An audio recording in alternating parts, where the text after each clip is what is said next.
श्री लक्ष्मण परम पूज्यपाद श्री श्री प्रभुपाद परम पूज्यपाद श्री श्री आचार्य देव श्री पदरत्न मोर अनंत कोटि प्रणाम।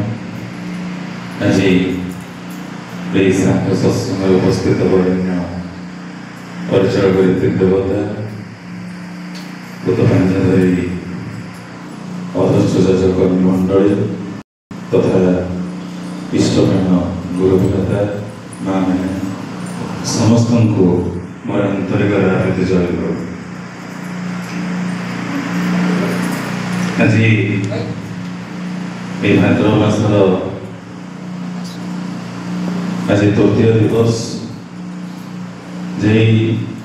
सत्संगटी निवेदन कर समस्त अध्यापन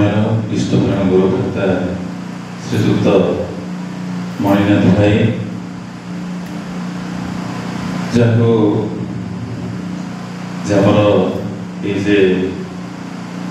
जो विद्युत समस्या समाधान होती सत्य समस्त गुरु भाई मैंने उपस्थित अच्छा श्री श्री ठाकुर पाखे प्रार्थना रखे ये सत्संग निवेदन कर मणि भाई परिवार परिजन समस्ते श्री श्री ठाकुर से अशेष दया करुणा आशीर्वाद लाभ करतु। श्री श्री ठाकुर को आहरी आहरी से बहन कर चलतु। यह ही मोर श्री श्री ठाकुर को पाखे प्रार्थना। श्री श्री ठाकुर ये लीला कीर्तन करुले जे सब पुरुषोत्तम आगमनीर वार्ता से कीर्तन भितर थिला। मोहम्मद जीशु श्री चैतन्य रामकृष्ण समस्ते जे मर्त्य को आसी लीला कर मानव को उद्धार करने प्रति जुगरे से हरि आसुंती। कलिजुगर शेष भाग में मानव दरदी परम प्रेममय श्री श्री ठाकुर अनुकूल चंद्र जे धराभक्ष को आसी आम समस्त भाग्यवान जे आम से बीज मंत्र पाइछु अनुसरण कर चलुछु। श्री श्री ठाकुर जे दिव्य जीवन गोटे दुटी कथा मन पड़े। श्री श्री ठाकुर जे कई जन अमेरिका भक्त थे जितेबले द्वितीय विश्वयुद्ध सरी जाइछि 1945 मसीहा द्वितीय विश्वयुद्ध सरीगला परे अमेरिकार जो सैन्य मैंने क्षत विक्षत होते जो सैन्य मैंने से युद्ध में सामिल होते जे तांकर सर्विस जे अमेरिकार गोटे जो गोटे सर्विस ग्रुप जे किछि जे व्यक्ति विशेष से मैंने जो भारत वर्ष थे दिने से जो अमेरिका लोक केते जन कोलकाता अभिमुखे गोटे मोटर कार जाऊले जो अमेरिकन सोल्जर जो जगह अच्छा ताको किछि जे साहाय्य करेंगे ताकर सेवा सहचर्या करेंगे एमती रास्ते जाऊ जाऊ देखिले जे गोटे जगह बहुत जनसमागम होइछि जे तुमुल कीर्तन चले एक प्रतिमूर्ति एक फोटो रखा जाइछि जे बहु किछु लोक रुंड रहिचंती वाद्य यंत्र शंख बाजुछि कीर्तन करूछंती से जो मोटर कार रे थिले जने विशिष्ट व्यक्ति ताको नाम थिला एडवर्ड स्पेंसर। हमें कहूछु जे ईडी स्पेंसर बा स्पेंसर साहेब से गाड़ी रखिथिले से देखिथिले जे एभली एक जे दंगा परिस्थिति एभली एक युद्ध परिस्थिति भितर जे किछि लोक एभली जे आनंद जे कोन करछन्ती एमाने जे कि जे बहु जे सुंदर भाव कीर्तन करूछन्ती आ गोटे प्रतिमूर्ति रखिछन्ती से गाड़ी अटकई से किछि समय रहिले आ जे कतिपय भक्तों ठार बुझिले जे ए व्यक्ति जनक किए जहार गुण कीर्तन होउछि जहांकर उपासना करा जाउछि ए व्यक्ति जनक किए जहांकर आकर्षण रे जे एते लोक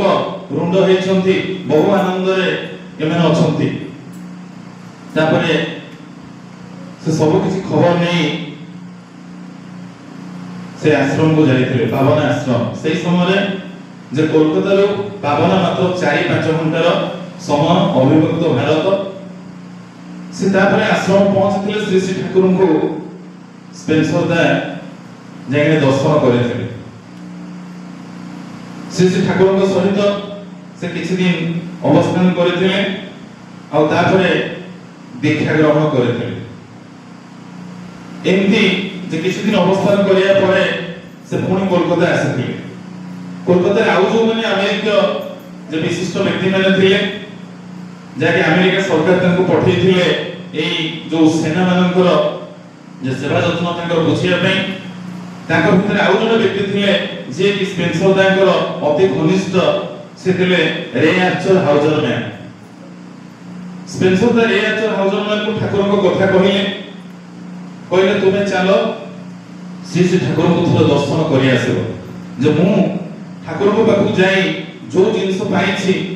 मु ताको भाषा रे व्यक्त करि परिबे नाही आ तुमे चलो से दिन हाउजर मैन को ही से दिन अमेरिका ही फेरी जबार थिला ताकर समस्तଙ୍କର जहाज रे टिकट हे जाईछि जेते सब आस्तेले वर्कर माने समस्त फेरी जेबे सेई दिन हो शेष दिन हाउजर मैन कहउचंती जे मते तो आज ही मोर जे टिकट अछि जे मु ही जहाज रे फेरी जेबी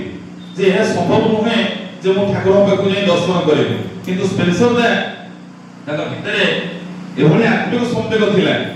से हाउजर मैन जो कहउचंती तुमे जदी आज जदी ठाकुर पाखु न जाई पारुछ बा ताको दर्शन न करि पारुछ ताहाले तम जीवन रे हो तो ए जन्म रे आउ से सुजोग न आसी पारे तुमे हो तो सेई परम पुरुष बा सेई जो जे मानव दरदी ताको हो तो आउ तमे जीवन रे पाई पाई न पार जा हो ताको कथा रे एभली जे किछि थिला हाउजर मैन जे राजी हे गले तापर ताको टिकट कैंसिल करते से जानि जंती जे आज जदी न जाई पारुची हो तो 5 मास पर्यंत मते भारत रे रहिया पे पड़िबो जाओ से राजी हे श्री श्री ठाकुर को पाखो कोई आस्तिले तापर ताको सहित आउ जो कॉलेज माने थिले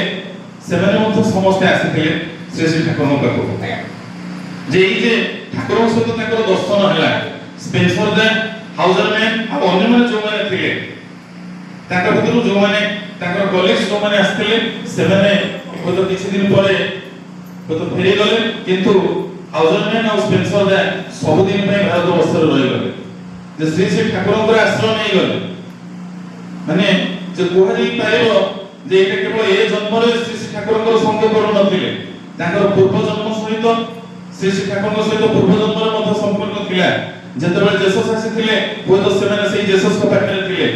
जहा कि सेई जिंस ही ताको श्री श्री ठाकुर को पाखरे सब दिन पे बांधी रखिथिले तापर स्पेंसर दा जाई चंती जेतबे स्पेंसर दा निजे फेरी चंती श्री श्री ठाकुर को पाखरे से प्रार्थना करिसंती जे ठाकुर आपण टिके अमेरिका चलंतु ठाकुर कहउछंती देखो मोर तो बयस हो गेले सेतबे 1961 मसिया एटा 1961 मसिया कबे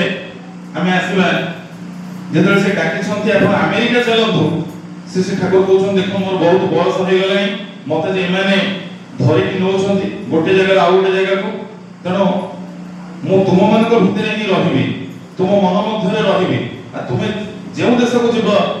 मते तुमे बहन करि नै चल मु तुम पाखरे ही सर्वदा अछि स्पेंसर दा जेतबेले एई ताकर जेतबेले देश भ्रमण हेछि इटाली रो रोम शहर रे गोटे जगह रे से बक्तृता दोछन ताकर बक्तृता सुनी जने भद्र महिला अचेत हे गले संज्ञाहीन होई पड़िले तापर स्पेंसर दा आसी सेई भद्र महिला को मथरे हाथ रखि नाम करछंती नाम जप करछंती तापर सेई भद्र महिला जनक जे संज्ञा फेरी पाइछंती तापर तनको पचारि छंती जेतेबेले जे तुमरो संज्ञा केमिति फेरी आसिला से जहा किछि रूप वर्णना करछंती ताहा होछि श्री श्री ठाकुरଙ୍କ रूपर प्रतिछवि सेतेबेले स्पेंसर दा भाबुछंती जे मते ठाकुर कहि दिले जे मु तुम पाखरे ही सर्वदा अछि सेई उक्ति ठाकुरଙ୍କ मने पड़िथिला जे मु सर्वदा तुम पाखरे अछि तुम सहित कि मो सारा विश्व घुरी बोली ହାଉଜରମ୍ୟାନ ଯେତେବେଳେ ପୁଣି ଆମେରିକା ଯାଇଛନ୍ତି ସେତେବେଳେ ତାଙ୍କର ଆଉ ଜଣେ ଆମେରିକୀୟ ଲୋକ ତାଙ୍କ ନାଁ ହଉଛନ୍ତି ୟୁଜିନ୍ ଏକ୍ସମ୍ୟାନ୍। ଠାକୁରଙ୍କ ସହିତ ଏତେ ଦିନ ରହି ଏତେ ବର୍ଷ ରହି ଶ୍ରୀ ଠାକୁରଙ୍କର ଯେ ସବୁ କିଛି ଯାହା କିଛି ଲୀଳା ଅଛି ତାହାକୁ ସେ ଗୋଟେ ପୁସ୍ତକ ରୂପରେ ଲେଖିଥିଲେ। ଆଉ ସେ ବହିଟି ଆମେ ସମସ୍ତେ ଜାଣିଛୁ ଯେ ocean in a T cup. ବହିର ନାଁ ଦେଇଥିଲେ ଯେ ocean in a T cup. ଆମେ ଯୋଉ ଦେଖୁଛୁ ମହାସମୁଦ୍ର ଯୋଉ ବିଶାଳ ସାଗର ସେ ଶ୍ରୀ ଶ୍ରୀ ଠାକୁରଙ୍କୁ ତୁଳନା କରିଥିଲେ ଯେ ଏକ ବିଶାଳ ସାଗର ଯେ ଗୋଟେ ଚାହା କପ୍ ଭିତରେ ଯେ କେମିତି ସେ ଆବଦ୍ଧ ହେଇ ଅଛନ୍ତି ଯେ ଅସୀମ ଯେ ସସୀମ ହେଇ ସୀମାରେ ନେଇଛନ୍ତି ସ୍ଥାନ ଯେ ସର୍ବବ୍ୟାପୀ ଯେ ଅସୀମ ସିଏ ସେଇ ସସୀମ ରୂପ ଧାରଣ କରିଛନ୍ତି ଯେ ସେଇ ଯେ ଅସୀମ ସାଗର ଯେ ମହାସାଗରକୁ ସେ ଗୋଟେ ଚାହା କପ୍ ଭିତରେ କେମିତି ଅଛନ୍ତି। ଠାକୁରଙ୍କର ଯାହା କିଛି ସେ ସଙ୍ଗ ଲାଭ କରିଛନ୍ତି ଯାହା କିଛି ଅନୁଭବ କରିଛନ୍ତି ସେ ସେଇ ପୁସ୍ତକରେ ଲେଖିଥିଲେ। ସେଇ ପୁସ୍ତକ ଆମେରିକାର ଯୋଉ ବିଶିଷ୍ଟ ପ୍ରକାଶକ ସଂସ୍ଥା ହାର୍ପର ବ୍ରଦର ପବ୍ଲିକେସନ ଯେ ଚିଫ ଏଡିଟର ସେ ହଉଛନ୍ତି ୟୁଜିନ୍ ଏକ୍ସମ୍ୟାନ୍। ସେ ଯେତେବେଳେ ଇଏ ନେଇକି ଦେଲେ ସେଇ ପୁସ୍ତକଟି ପ୍ରକାଶ କରିବା ପାଇଁ ସେ ପୁସ୍ତକ କିଛି ପଢି ଶ୍ରୀ ଶ୍ରୀ ଠାକୁରଙ୍କ ବିଷୟରେ ଜାଣିବା ପାଇଁ ଆଉ ତାଙ୍କୁ ଦର୍ଶନ କରିବା ପାଇଁ ତାଙ୍କ ଭିତରେ ମଧ୍ୟ ବହୁତ ଯେ ଉତ୍କଣ୍ଠା ଜାଗ୍ରତ ହୋଇଥିଲା। ଆଉ ସେ ମଧ୍ୟ ଭାରତ ଆସିଥିଲେ ଦେଓଘର ଆଶ୍ରମ ଆସି ଠାକୁରଙ୍କୁ ଦର୍ଶନ କରିଥିଲେ। ୟୁଜିନ୍ ଏକ୍ସମ୍ୟାନ୍ ଠାକୁରଙ୍କ ସହିତ ମଧ୍ୟ ବହୁତ କିଛି ତାଙ୍କର ବାର୍ତ୍ତାଳାପ ହୋଇଥିଲା। ସେ ଠାକୁର ହିଁ ତାଙ୍କୁ କହିଥିଲେ ଯେ ଜୀବନର ଲକ୍ଷ୍ୟ ହେଉଛି ବି କନସେଣ୍ଟ୍ରେଟ୍। ସିଏ ଯେତେବେଳେ ଆମେରିକା ଫେରିଯିବେ ବୋଲି କହୁଛନ୍ତି ଶ୍ରୀ ଠାକୁରଙ୍କୁ ପଚାରୁଛନ୍ତି ଯେ ଆପଣଙ୍କର ଯେ ମୁଁ ଜାଣିଲି ଯେ ଏତେ ଯେ ଫାଷ୍ଟ ଆଇଡିଓଲୋଜି ଆପଣଙ୍କର ଏତେ ଯେ ଜିନିଷ ସବୁ ଦେଇଛନ୍ତି ଯେ ଶିକ୍ଷା କୃଷି ଶିଳ୍ପ ସାହିତ୍ୟ ବିଜ୍ଞାନ ବାଣିଜ୍ୟ ସବୁ କିଛି ଉପରେ ଆପଣ ସବୁ କିଛି କହିଛନ୍ତି ଯେ ଆମର ଯେହେତୁ ସମୟ କମ୍ ଆପଣଙ୍କର ଏଇ ଯେ ଆଦର୍ଶ ଅଛି ତାହାକୁ ସଂକ୍ଷିପ୍ତରେ କହିପାରିବେ କି? ଶ୍ରୀ ଠାକୁର ତାଙ୍କୁ ଦୁଇଟି ଶବ୍ଦରେ କହିଥିଲେ ଯେ ବି କନସେଣ୍ଟ୍ରେଟ୍ ଯେ ଜୀବନର ଲକ୍ଷ୍ୟ ହେଉଛି ସୁକେନ୍ଦ୍ରିତ। ଯାହା ହଉ ଏମିତି ବହୁତ କିଛି ଯେ ବିଦେଶୀ ଭକ୍ତ ଶ୍ରୀ ଠାକୁରଙ୍କ ପାଖକୁ ଛୁଟି ଆସିଛନ୍ତି ଆଉ ଯିଏ ଆସିଛନ୍ତି ସମସ୍ତେ ହିଁ ତାଙ୍କର ସେଇ ପ୍ରେମରେ ବାନ୍ଧି ହେଇଯାଇଛନ୍ତି। ପରମ ପିତା ସମସ୍ତଙ୍କୁ ତାଙ୍କ ପ୍ରେମ ଡୋରିରେ ବାନ୍ଧି ରଖନ୍ତି। ଯାହା ଆଜି ଯେ ସତ୍ସଙ୍ଗ ମଣି ଭାଇ ଦେଇଛନ୍ତି ଶ୍ରୀ ଠାକୁରଙ୍କ ପାଖରେ ପ୍ରାର୍ଥନା କରେ ଯେ ତାଙ୍କର ପରିବାର ପରିଜନ ସମସ୍ତେ ସୁଖ ଶାନ୍ତି ଲାଭ କରନ୍ତୁ। ଆଉ ଏଇ ଯୋଉ ସତ୍ସଙ୍ଗରେ ଯୋଉମାନେ ଉପସ୍ଥିତ ଅଛନ୍ତି ସମସ୍ତେ ଶାନ୍ତି ସ୍ୱସ୍ତି ଲାଭ କରନ୍ତୁ। ଜୟ ଗୁରୁ।